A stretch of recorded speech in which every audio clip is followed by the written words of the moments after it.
దేశంలో జరుగుతున్న కొన్ని సంఘటనల విషయాలలో క్లారిటీగా ప్రజలు తెలుసుకోవాల్సిన అవసరం ఉంది. సమాజంలో దేశంలో ఉండే మార్పులు చేర్పులు దేశం ప్రజల కోసం నిలబడాలి, ప్రజలు దేశం కోసం నిలబడాలి. దేశము ఇబ్బందులు గురవుతుందంటే ప్రజలకు ఇబ్బందులు గురవుతున్నట్టే లెక్క.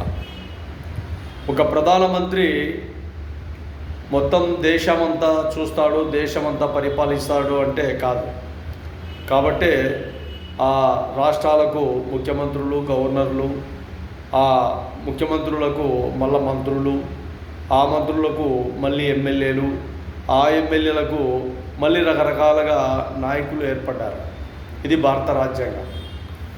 ఈ భారత రాజ్యాంగంలోని ముఖ్యమైన విధి విధానాల్లో తెలుసుకోవాలంటే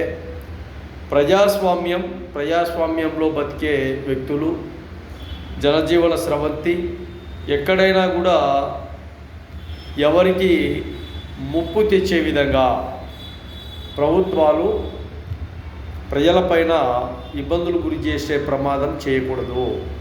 ఇది వాస్తవ రేఖలు.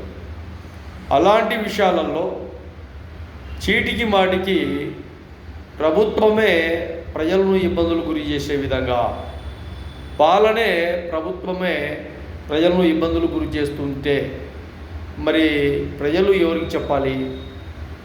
ఒకటి, ప్రజల ఎన్నిసార్లు ఎన్ని విధాలుగా రూపకల్పనలో భాగంగా మార్పులు చేర్పులు చేసుకుంటూ బతుకుతున్నా కూడా ఆ విధానాలను ప్రభుత్వాలు అంగీకరించి సానుకూలతో ఎక్కడ కూడా ప్రజా సమస్యలపైన పరిష్కార విధి విధానాల్లో ఉండాలి తప్ప సమస్యలను ప్రజలపైన రుద్దే విధంగా ప్రభుత్వాలు అవి కేంద్రం కానీ రాష్ట్రం కానీ ఎక్కడ కూడా ఉండకూడదు. అలాంటి విధానాల్లో నేటి ప్రపంచవ్యాప్తంగా రకరకాలుగా యుద్ధాలు, ఆ యుద్ధాల ప్రభావం ఈరోజు చాలా చోట్ల ఎన్నో ఇబ్బందులు గురయ్యే ప్రమాదంలో ప్రజలు ఉన్నారు.